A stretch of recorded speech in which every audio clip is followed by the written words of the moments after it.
আসসালামু আলাইকুম। জানিয়ে দেব আন্তর্জাতিক অঙ্গনের সবশেষ আপডেট গুরুত্বপূর্ণ সংবাদ। শুরুতেই সংবাদ শিরোনাম। ইয়েমেনে আবারও ইঙ্গো মার্কিন বিমান হামলা।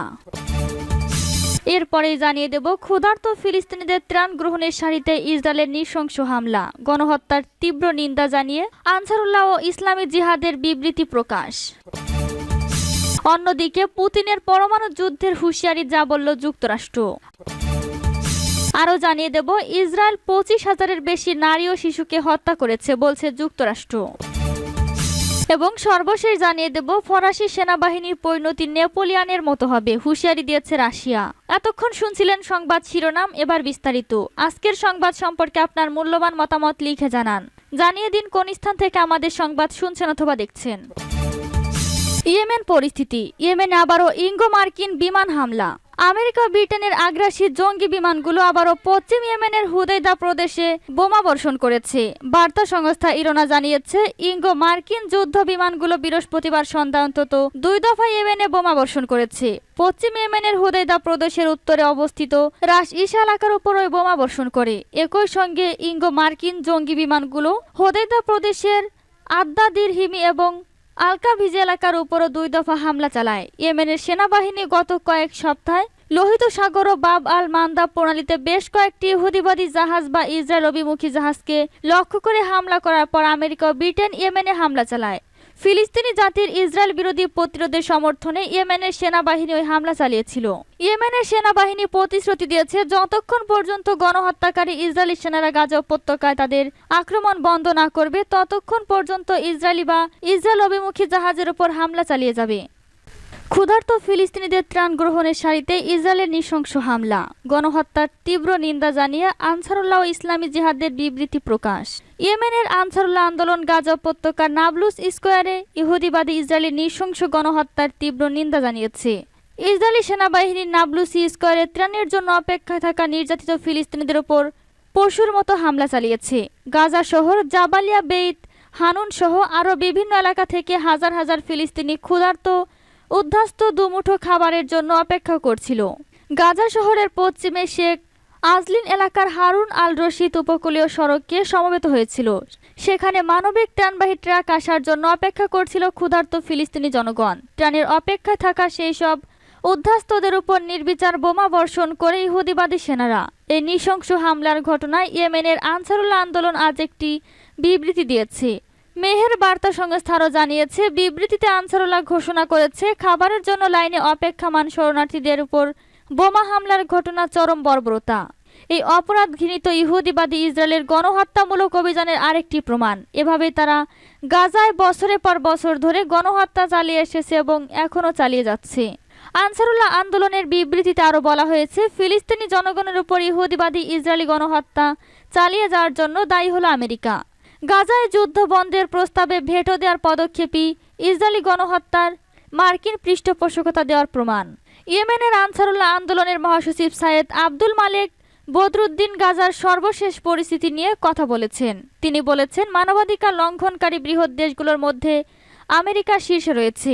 তারাই গাজা এবং ইয়েমেনের হত্যাকাণ্ডের জন্য দায়ী। তিনি বলেছেন, গাজায় বেসামরিক জনগণের উপর ইহুদিবাদী ইসরায়েল 2735 বার গণহত্যা চালিয়েছে। হারুন আল রশিদ সড়কে চালানো গণহত্যার সর্বশেষ ঘটনা। এদিকে ফিলিস্তিনের ইসলামী জিহাদ আন্দোলন এক বিবৃতিতে বলেছে, আল রশিদ সড়কে ভয়াবহ হত্যাকাণ্ড ফিলিস্তিনিদের উপর ইহুদিবাদী ইসরায়েলি জাতিগত শুদ্ধি অভিযানের সুস্পষ্ট প্রমাণ। আল রাশিদ সড়কে গতকাল ইসরায়েলি নৃশংস হামলায় অন্তত 104 ফিলিস্তিনি শহীদ এবং 760 জনেরও বেশি আহত হয়েছে। পুতিনের পরমাণু যুদ্ধের হুঁশিয়ারি যা বলল যুক্তরাষ্ট্র। রাশিয়ার প্রেসিডেন্ট ভ্লাদিমির পুতিন পশ্চিমাদের সতর্ক করে বলেছিলেন, ইউক্রেনে যদি ন্যাটোভুক্ত কোনো দেশ সেনা পাঠায় তা পরমাণু যুদ্ধের ঝুঁকি তৈরি করবে। পুতিনের এই হুঁশিয়ারির প্রতিক্রিয়া জানিয়েছে যুক্তরাষ্ট্র। মার্কিন পররাষ্ট্র দপ্তরের মুখপাত্র ম্যাথিউ মিলার বলেছেন, পুতিনের এই মন্তব্য দায়িত্ব জ্ঞানহীন। তার মতে পরমাণু যুদ্ধের ঝুঁকির কোনো লক্ষণ নেই। মিলার বলেছেন, এটা প্রথমবার নয়, এর আগেও বহুবার পুতিন এমন দায়িত্ব জ্ঞানহীন কথা বলেছেন। পরমাণু অস্ত্রধারী কোনো দেশের নেতার কথা বলার ধরন এমন হতে পারে না।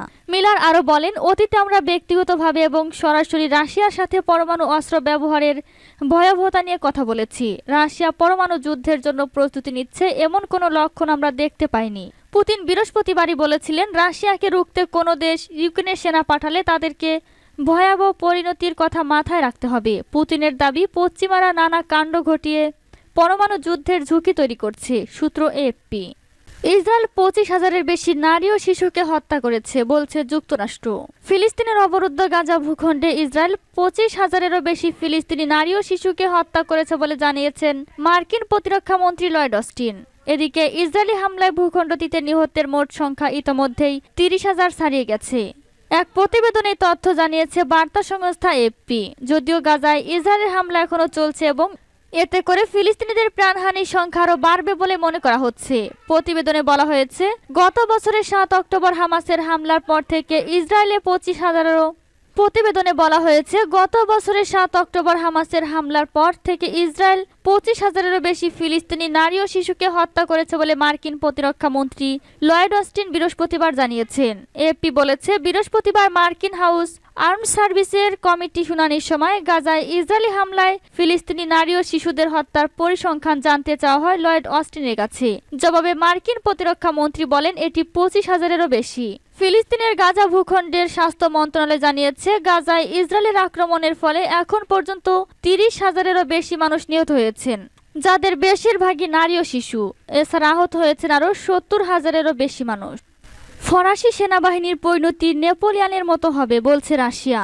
ফ্রান্স যদি ইউক্রেনে সেনা পাঠায় তাহলে তাদের নেপোলিয়ান বোনাপার্টের সেনাবাহিনীর পরিণতি বরণ করতে হবে, এমন হুঁশিয়ারি দিয়েছেন রুশ প্রেসিডেন্ট ভ্লাদিমির পুতিনের ঘনিষ্ঠ মিত্র ভিয়াচেস্লাভ ভলোদিন। তিনি স্টেট দুমার চেয়ারম্যান। ফরাসি প্রেসিডেন্ট ইমানুয়েল ম্যাক্রনের ইউক্রেনে সেনা পাঠানোর ইঙ্গিত দেওয়ার পরই রাশিয়ার তরফ থেকে প্রতিক্রিয়া এলো। এ খবর দিয়েছে বার্তা সংস্থা রয়টার্স। খবরে জানানো হয়, নেপোলিয়ন ছিলেন ফ্রান্সের সম্রাট।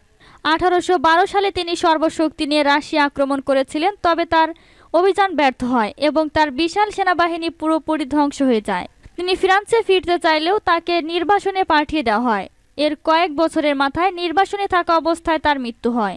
রাশিয়ার বিরুদ্ধে যুদ্ধে লিপ্ত হলে ফ্রান্সের সেই আগের মতো পরিণতি হবে বলে হুঁশিয়ারি দিলেন ভলোদিন। এর আগে গত সোমবার ম্যাক্রন ইউক্রেনের ফরাসি সেনা পাঠানোর সম্ভাবনা জাগ্রত করেন। সাংবাদিকের করা এক প্রশ্নের জবাবে তিনি বলেন, যে কোনো সম্ভাবনায় বাতিল করে দেওয়া যায় না, এমনকি ইউক্রেনের মাটিতে ফরাসি সেনা পাঠানোর সম্ভাবনাও। তার এই বক্তব্য নিয়ে যদিও পশ্চিমা দেশগুলোর মধ্যে বিতর্ক সৃষ্টি করেছে, জার্মানি সরাসরি এমন ধারণা বাতিল করে দিয়েছে। যুক্তরাষ্ট্র ও ব্রিটেন জানিয়েছে তাদের কোনো এমন পরিকল্পনা নেই। তবে ক্রেমলিন পশ্চিমাদের সাবধান করে দিয়েছে যে ন্যাটোর সেনা যদি ইউক্রেনে প্রবেশ করে তাহলে তা রাশিয়া ন্যাটো যুদ্ধের সূচনা করবে। ভলোদিন বলেন, ম্যাক্রন নিজেকে নেপোলিয়ন হিসাবে প্রমাণ করতে চাইছেন। তিনি নেপোলিয়নের মতো ভুল করা থেকে ম্যাক্রনকে বিরত থাকতে বলেন। ভলোদিন আরও বলেন, নিজের ব্যক্তিগত ক্ষমতা ধরে রাখতে ম্যাক্রন এমন তৃতীয় বিশ্বযুদ্ধ শুরু করা ছাড়া আর কিছু ভাবতে পারছেন না। তার এসব কর্মকাণ্ড ফ্রান্সের জনগণের জন্য ভয়াবহ হয়ে উঠেছে। এ ধরনের মন্তব্য করার আগে ম্যাক্রনের ভাবা উচিত ছিল যে নেপোলিয়ন ও তার সেনাদের কি পরিণতি হয়েছিল। 6 লাখেরও বেশি ফরাসি সেনার মৃত্যু হয়েছিল রাশিয়া আক্রমণ করতে গিয়ে। উল্লেখ্য, 1812 সালে রাশিয়া আক্রমণ করে প্রাথমিক দিক ভালো সফলতা পায় ফ্রান্সের বিশাল সেনাবাহিনী। তবে দ্রুতই তাদের অবস্থা খারাপ হতে থাকে। এক পর্যায়ে নেপোলিয়ন রাশিয়া থেকে পালানোর চেষ্টা করেন, কিন্তু তার লাখ লাখ সেনা রাশিয়ায় মারা পড়ে। ক্ষুধা, শীত ও রোগ গ্রাস করে নেপোলিয়নের গোটা বাহিনীকে। রাশিয়ার বিরুদ্ধে যুদ্ধ করার জন্য নেপোলিয়ন যে গ্র্যান্ডে আর্মি বিশাল সেনাবাহিনী প্রস্তুত করেছিলেন তা পুরোপুরি ধ্বংস হয়ে যায়।